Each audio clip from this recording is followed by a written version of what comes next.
It's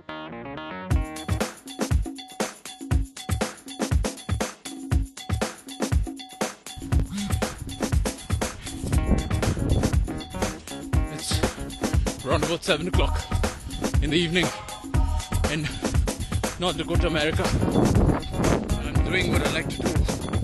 I like to jog, so here's the place. Absolutely empty, pollution free, no traffic. The place looks like a fairyland, as beautiful as a place can be out of a fairyland. And jogging around here is a treat, though it's pretty cold out here.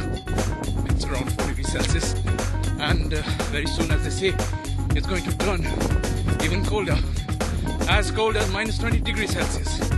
And all the greenery that you see, all the beautiful sky that you see, everything, it's going to turn